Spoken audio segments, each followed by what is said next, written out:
Hello everybody and welcome back to Full House Sports here, myself Charlie. And before the video starts, please like, comment and subscribe. Anything you guys do is greatly appreciated as I try and become a one-man sports news bandwagon.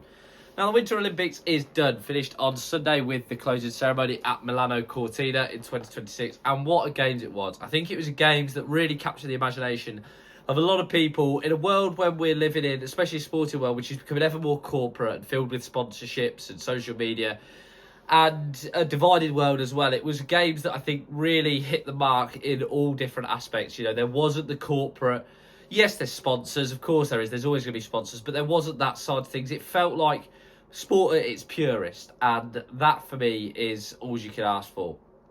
And for Team GB, it was also a quite successful games. Matt Weston winning 2 goals in the skeleton alongside Tammy Stockley in the mixed team as well as the individual men's. Charlotte Banks and Hugh Nightingale winning in the mixed team event, and as well there were silver medals for Team GB's men's curling team and a bronze for Zoe Atkin in the slopestyle, just to finish things off on the final day, which really I think put the cherry on top. Like I say, what was quite a successful games for Team GB.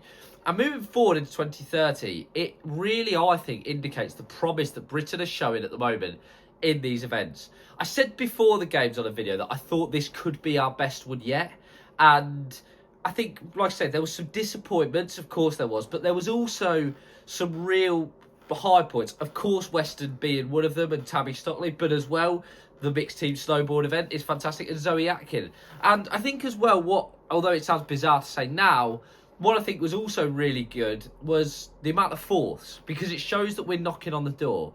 We're trying to break through that ceiling. We're trying to get into that elite winter sports sort of arena. And that is a hugely promising thing for a nation to have, because we are putting more funding into it. You know, there was 7.3 million put into GB Snow Sport. There was 25.2 million put in on this cycle by UK Sport, which in comparison to other nations is minuscule, but it's quite a large amount because like I said, it's an investment in not just the athletes themselves, but also the facilities they're using. Kirsty Muir, for example, uses the dry slope up in Aberdeen. My close one is Milton Keynes. There is many dry slopes around that are helping to improve these snow sport athletes in the UK. Mia Brooks is another example of someone who came forth, just narrowly missing out on the medal. She will come back. I think the other takeaway for the game is Johannes Kleibo, who is, for me, cemented his spot as the greatest winter Olympian of all time. If he'd have took part as his own country himself, he'd have finished above my country, Britain. That says it all. What a fantastic athlete he is. Some of the statistics, and I'm not talking statistics in terms of the medals won, but in terms of the pace he's going at and the energy and the speed is phenomenal. Absolutely incredible for a cross-country skier to be able to achieve that. He won 6 golds, of course, including topping it off with the 50 kilometres. The commentator said it himself, it was greatness in the flesh. And what an athlete he is. To go from start to finish to win all 6 of the cross-country skiing medals, it just felt...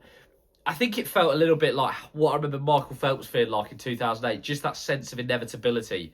What a phenomenal athlete. For me, if, you know, sportsman or woman of the year, it's got to be him. He's an absolutely incredible athlete, and someone who deserves all the praise he gets. Like I say, the speed he's going at as well over the distances, to do that in 2 weeks is astounding. And rightfully so, he's a national hero in Norway. And he's a true inspiration to anyone in sport, because just a phenomenal, I can't stop saying it, phenomenal achievement.